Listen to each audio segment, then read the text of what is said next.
तीनों अपनी खटिया पर लेट गए। गांव में सन्नाटा पसर चुका था। रात के करीब 12 बज रहे थे। तभी राघव की नींद खुली। उसे जोर से पेशाब महसूस हुई। वह उठकर थोड़ा दूर अंधेरे की तरफ गया।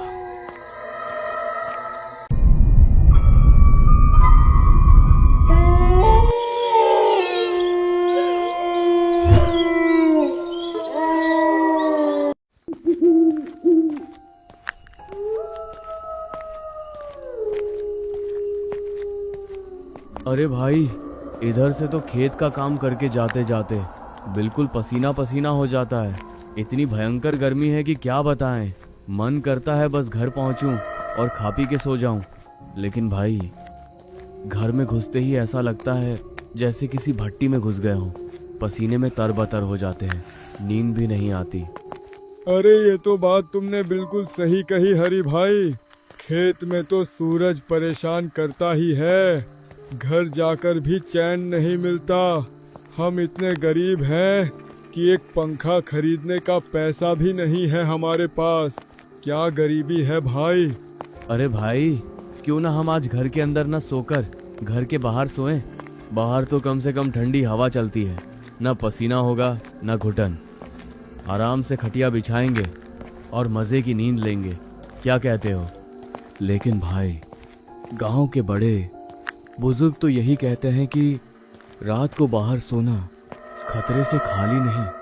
पर तुम दोनों इतना कह रहे हो तो ठीक है, आज रात बाहर ही सोएंगे। पर सच में डर तो लगता है भाई। राघव, तू डर मत भाई। हम तीनों साथ रहेंगे तो चुड़ैल का बाप भी कुछ नहीं कर पाएगा। आएगी तो उसे डंडे से भगा देंगे। आज रात बाहर ही सोना पक्का रहा। वे बातें करते हुए जंगल के संकरे रास्ते पर आगे बढ़ रहे थे। अचानक उनके पीछे से एक काली छाया बहुत तेज गति से गुजरी। फिर अचानक उनके आगे से कुछ दूर पर वही छाया फिर से गुजरी। अरे, ये क्या था? देखा तुमने? कोई हमारे पीछे भागा अभी? अरे कुछ नहीं होगा, कोई जंगली बिल्ली या कुत्ता होगा। चल जल्दी चल, घर पास ही है। वे तेज कदमों से चलते हुए गांव पहुंच गए।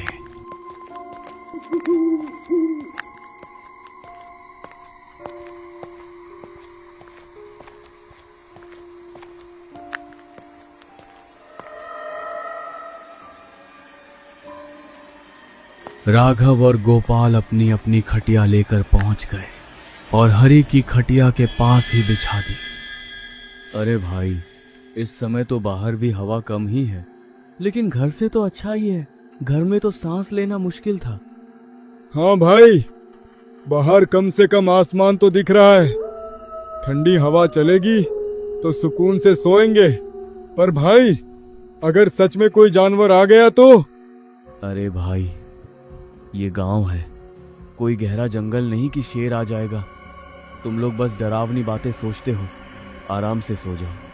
सुकून तो है हरी भाई, पर गांव वाले जो कहते हैं कि कोई चुड़ैल भटकती है, कहीं वो हमारी चारपाई के नीचे आकर न लेट जाए, मुझे तो सोचकर ही डर लग रहा है। अरे भाई राघव, चुड़ैल सब अफवाह है। चुपचाप सो जाओ, कुछ नहीं होगा। तीनों अपनी खटिया पर लेट गए।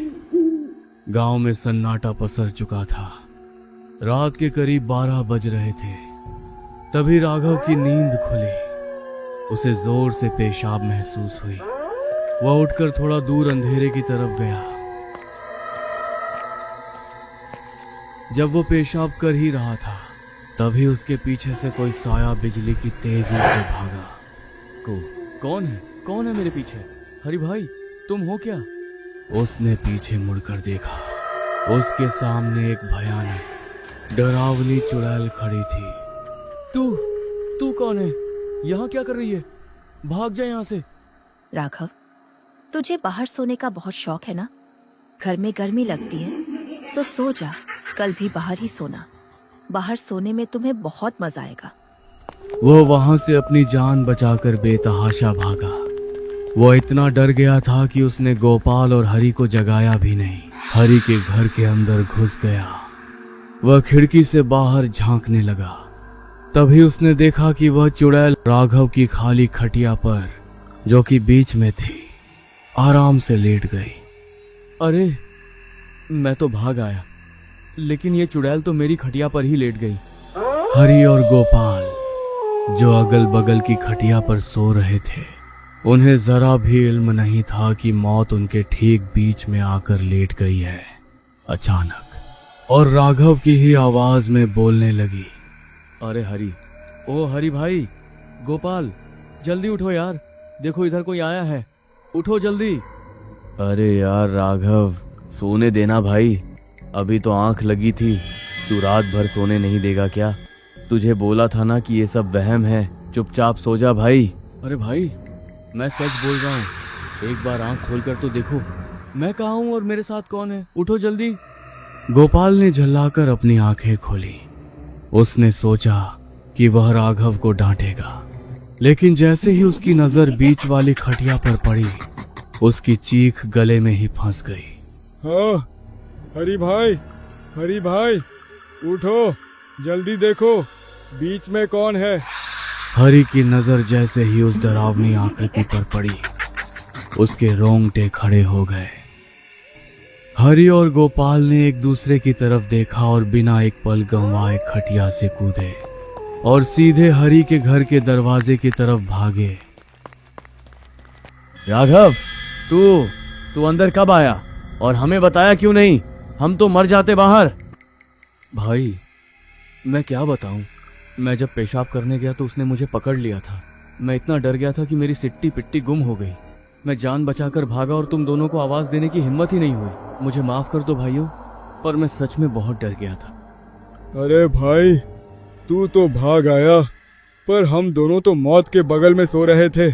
अगर मेरी आंख नहीं खुलती तो आज हमारी लाशें मिलती। अब जो हुआ सो हुआ, कम से कम हम तीनों सलामत तो हैं। लेकिन अब क्या करेंगे, ये रात कैसे कटेगी? और सबसे बड़ी बात, अब हम कभी बाहर नहीं सो पाएंगे। बाहर कभी पायल की आवाज आती तो कभी किसी के रोने की।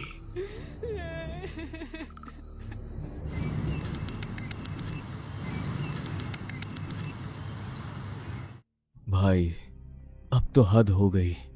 मैं तो अब एक पल भी बाहर नहीं सोऊंगा। लेकिन भाई, रात भर इस कमरे में बिना पंखे के बैठना मुमकिन नहीं है। गर्मी के मारे जान निकल जाएगी।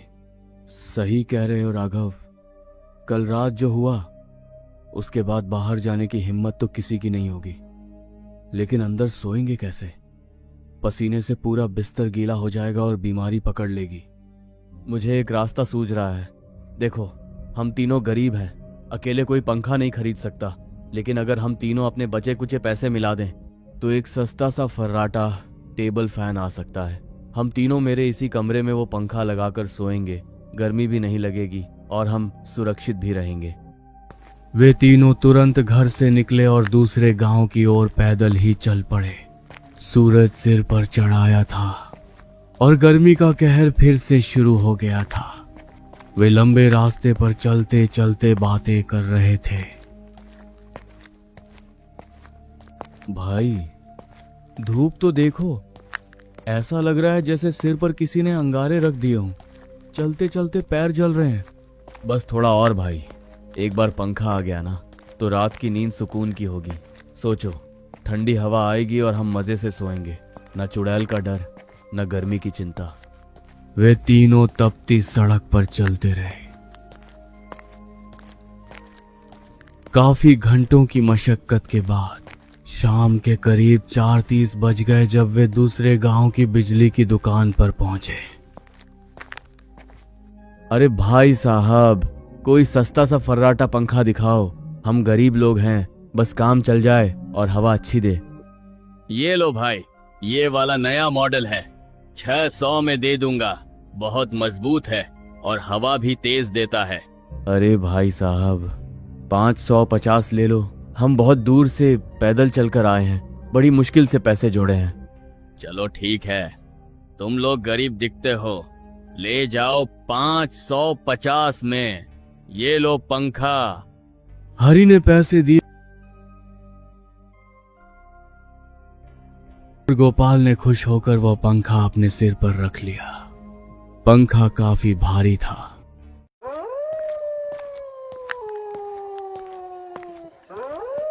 अब सूरज ढलने लगा था और आसमान में लाली छा गई थी। उन्हें पता था कि अब उन्हें उसी डरावने जंगल से वापस गुजरना है। चलो भाई जल्दी निकलो, अंधेरा होने से पहले जंगल पार करना है। आज फिर से उस रास्ते पर डर लग रहा है। जल्दी चलो गोपाल भाई, तुम पंखा संभालो, हम तुम्हारे साथ साथ चल रहे हैं। बस 1 घंटा और, फिर हम अपने गांव में होंगे। वे तीनों फिर से उसी जंगल के रास्ते में दाखिल हुए। इस बार सन्नाटा कल से भी ज्यादा गहरा महसूस हो रहा था। गोपाल पंखा सिर पर रखे सबसे पीछे चल रहा था। अचानक उसे महसूस हुआ कि पंखे का वजन धीरे धीरे बढ़ रहा है। अरे भाई, ये पंखा अचानक भारी क्यों होने लगा? ऐसा लग रहा है जैसे कोई ऊपर से इसे दबा रहा हो। अरे भाई थक गए होगे तुम, इसलिए वजन ज्यादा लग रहा है। लाओ मुझे दे दो थोड़ी देर। नहीं भाई, मैं ले चलूंगा, पर सच में अभी तो हल्का था। गोपाल को पता नहीं था कि उसके सिर पर रखे पंखे के ऊपर एक काला धुंधला साया आकर बैठ गया है। अरे भाई रुको, 1 मिनट रुक जाओ, मेरा दम निकला जा रहा है। ये पंखा अचानक इतना भारी कैसे हो गया? अरे गोपाल भाई, तुम थक गए होगे, सुबह से पैदल चल रहे हैं। भूख और प्यास से शरीर टूट गया है, इसलिए वजन ज्यादा लग रहा है। लेकिन भाई, भारी तो ऐसे लग रहा है कि जैसे कोई मेरे ऊपर और आकर बैठ गया हो। गर्दन अकड़ गई है मेरी। जैसे ही पीछे मुड़कर गोपाल की तरफ देखा, उसकी रूह कांप गई। गोपाल सबसे पीछे चल रहा था और उसके सिर पर रखे पंखे के ठीक ऊपर एक काला, धुंधला और डरावना साया बैठा हुआ था। गोपाल को इसका जरा भी अंदाजा नहीं था कि उसके ऊपर मौत सवार है। अरे भाई, गोपाल भाई, ये तुम पंखे के ऊपर किसको बैठा कर ला रहे हो भाई? भागो, उसे नीचे फेंको। क्या? किसको बैठा कर ला रहा हूँ? राघव भाई, तुम क्या बोल रहे हो? मैं तो बस पंखा लेकर आ रहा हूँ। क्या तुम्हें कोई दिख रहा है? हाँ भाई, ऊपर एक काला साया बैठा है तुम्हारे। तुम जो पंखा पकड़े हो, उसके ठीक ऊपर एक औरत जैसा साया बैठा हुआ है। वो तुम्हें घूर रही है। क्या? साया बैठा है? ऐसा नहीं हो सकता भाई, कहाँ से साया आ जाएगा? तुम मुझे डराओ मत राघव, पहले ही बहुत डर लग रहा है। गोपाल ने जैसे ही पंखा जोर से हिलाया, वह साया अचानक गायब हो गया। राघव ने अपनी आंखें मली और फिर से देखा तो अब वहां कोई नहीं था।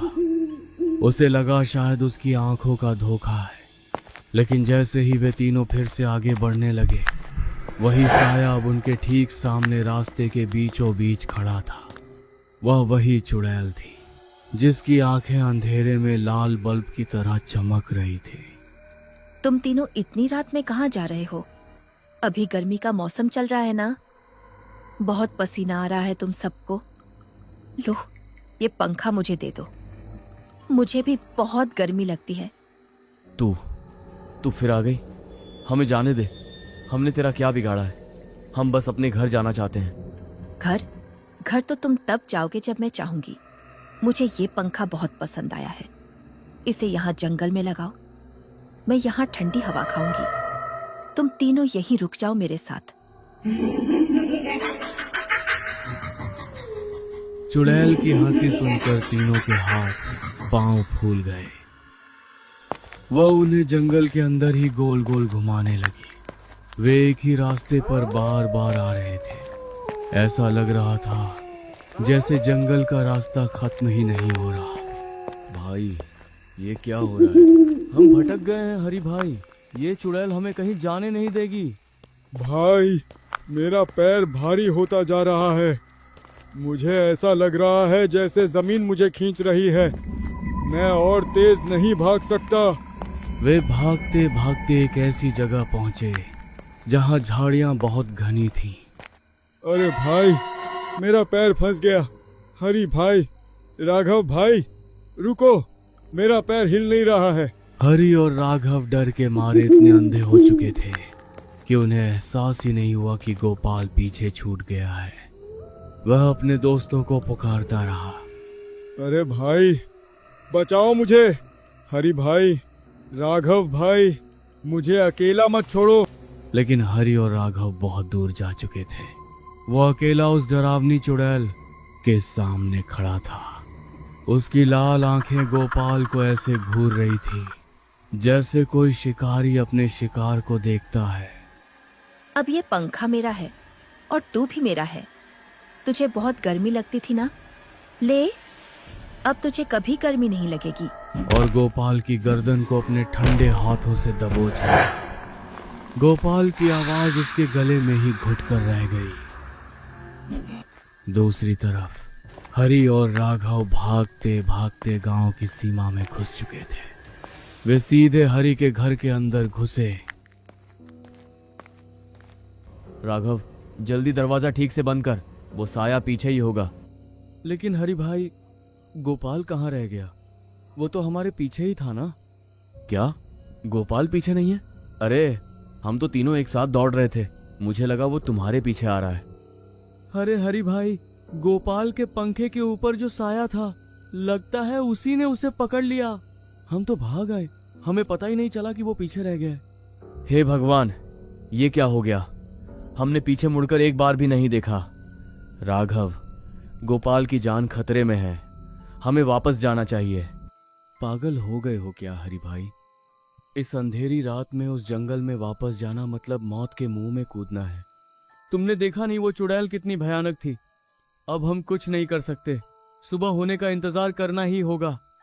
हाँ भाई, बात तो सही है, पर मेरा मन कचोट रहा है। बेचारा गोपाल हमारी वजह से पंखा लेने गया था, अब उसकी जान चली गई तो हम खुद को कभी माफ नहीं कर पाएंगे। दोनों दोस्त रात भर जागते रहे।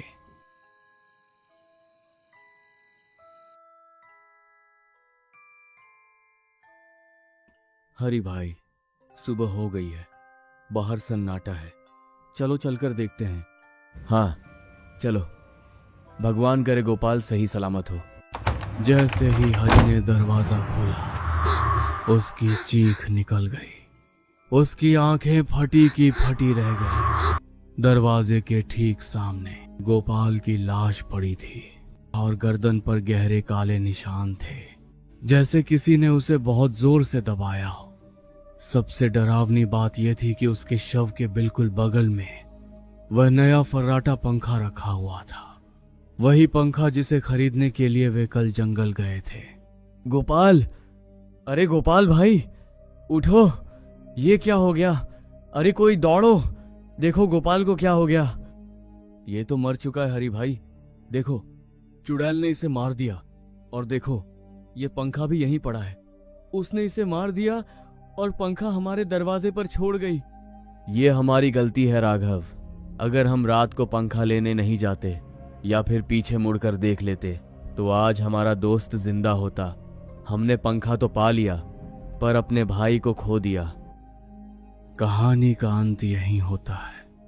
वे दोनों अब हमेशा के लिए डर के साए में जीने लगे।